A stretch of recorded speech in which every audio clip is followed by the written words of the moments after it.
प्रभु जीशु ख्रीष्ट मधुर नाम आपण समस्त को आंतरिक प्रेज द लॉर्ड। ए सकाळ समय आपण गहन रे प्रभु उपस्थित कराई प्रभु जीशु नाम धन्यवाद हो। आपण समस्त को मध्य आमान मध्य थिबारु आमे निज को धन्य मने करूछु। आसंतु आज आमने किछि प्रभु जीशु धर्मशास्त्र किछि अध्ययन करिबा, कारण प्रभु जीशुंकर पवित्र बाइबल आम प्रत्येकंकर जीवन निमंते एक उत्तम विषय अटे। प्रभु जीशुंकर वाक्य दे आममानकर जीवन दैनंदिन जीवन रे आम माने सफलता प्राप्त होता, आममानकर जीवन रक्षा होता है।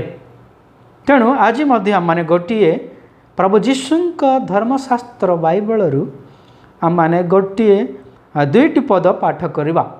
अल्प समय आम माने ध्यान करिबा। हितोपदेश 18 पर्व 9 आउ 10 पद मु पाठ करिअछि, ध्यान दे शुणन्तु। एछि एही प्रकार लेखा अछि, अपना कार्य जे अलस से विनाश कर भाई, सदा प्रभुंक नाम दृढ़गढ़, धार्मिक लोक तही की पलाई रक्षा पाए।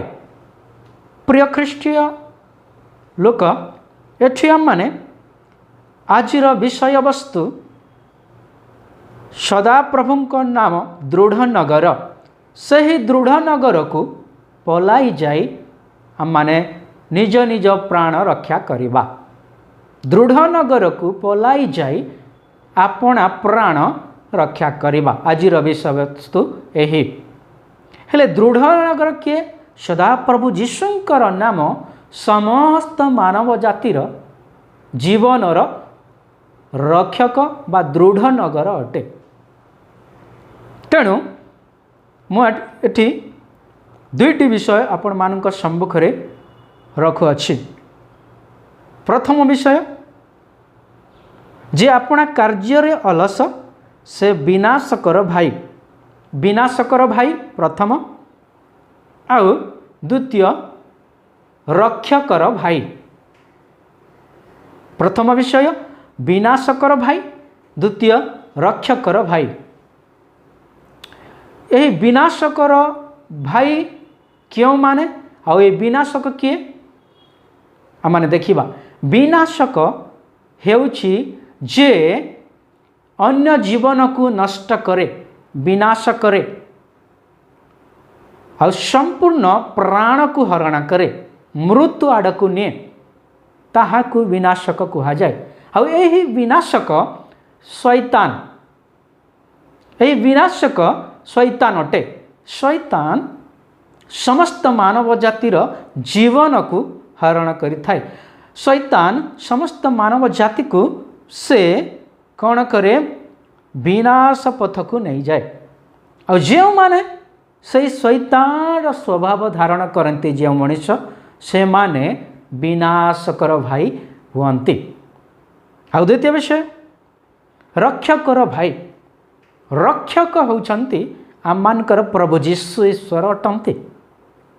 से समग्र मानव जाति रक्षाकर्ता, त्राणकर्ता, मुक्तिदाता, उद्धारकर्ता अटन्ति।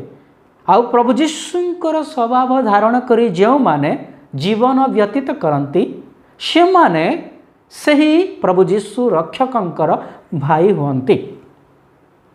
एबे आम माने देखिबा यही विनाशकर केतोटी स्वभाव विषय रे, तापर देखिबा यही रक्षकंकर स्वभाव विषय रे। यही विनाशकर स्वभाव प्रथम स्वभाव होउछि, विनाशकर प्रथम स्वभाव आम माने टिके देखिबा, अपना कार्य रे जे अलस करे, ता माने जे निज कार्य रे अलसुआ हुए, निजर कार्य न करी ठीक समय निजर परिश्रम न करी अलसुआ होई बसे, से होछि विनाशकर भाई। तामाने अलसुआपण एक विनाशकर स्वभाव बा शैतान स्वभाव। आ द्वितीय विषय देखा किए विनाशकर भाई ये लिखा अच्छी चे मूर्खर मुख विनाशकर कारण। कारण मूर्ख व्यक्ति जहाँक अष्टाधर मंद विषय बाहर मंदता बाहर पाप कथा बाहर आ भूल कथा बा पाप कथा मंद कथा जड़े व्यक्तिर मुख दे बाहर आ मुखर कथा द्वारा ताहाको मृत्यु आड़ को नहीं जाए। आउ लेखा अच्छी जे धार्मिक प्रति अन्याय करे यह हूँ विनाशकर स्वभाव। आ गोटे विषय जे दुष्टर मुखापेक्षा करे तामाने धार्मिक को दोष दे दुष्ट को दुष्ट पक्षरे छिड़ा है से दोष न करिछि बोली कहबा यह हूँ विनाशकर स्वभाव माने विनाशकर भाई। आ विषय लेखा अच्छी जे सर्वप्रकार तथ्य ज्ञान विरोध रे कंदल करे। सर्वप्रकार तथ्य ज्ञान विरोध रे जीशुंकर तथ्य ज्ञान बा सत्य ईश्वरंकर वाक्य विरोध रे कंदल करिबा बा तांक वाक्य विरोध रे ठिया हेबा यह हूँ शैतान स्वभाव। आउ जो माने यही स्वभाव रखती यही स्वभाव तांको विनाशकर भाई सजाई दे। तो यही विषय क्षण करे मनुष्यर जीवन को विनाश पथ को नहीं जाए मृत्यु पथ को नहीं जाए विनाश को नष्ट कर दिए जीवन को नष्ट कर दिए संपूर्ण भूमिसात कर दिए आओ ताहाको फांदरे पकाई दिए।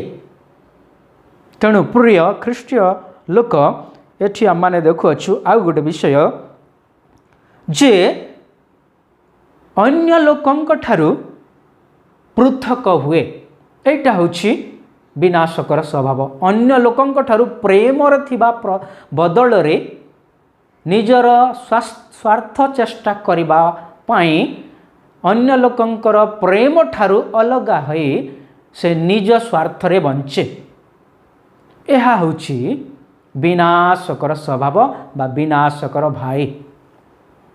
यही विषय जे निजर इष्ट चेष्टा करे से प्रेम रु पृथक हुए कारण प्रभु जीशु ईश्वरंकर वाक्य कहे परस्पर तुम्हें प्रेम रे रुह मुझ तुमको जे प्रकार प्रेम करिअछि तुम्हें माने मध्य सही प्रकार अन्य को प्रेम कर यह ईश्वरंकर वाक्य कहे।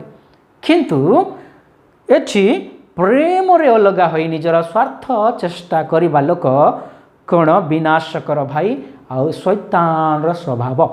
तेणु प्रिय ख्रीष्टियन लोक एठी आम केतोटी विषय ध्यान कलु अछि जे यही सब स्वभाव आमर जीवन को मृत्यु आड़ को नहीं जाए यही सब स्वभाव आमर जीवन को फांद स्वरूप धरे यही सब स्वभाव आमर जीवन को रक्षा करने परिवर्ते आम को प्राण विनाश पथ को नहीं जाए।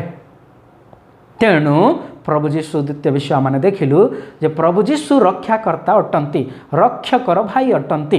तेणु आज आम को सिद्धांत नेबाकू पड़िबो आपण रक्षकर भाई हेबे ना आपण विनाशकर भाई हेबे कारण विनाशकर भाई हेले जो स्वभाव आम जीवन रे आसीबो सेही स्वभाव आम को फांद आड़ को आ विनाश पथ को मृत्यु पथ को नहीं जीव आ संपूर्ण आम जीवन को विनाश करिबो।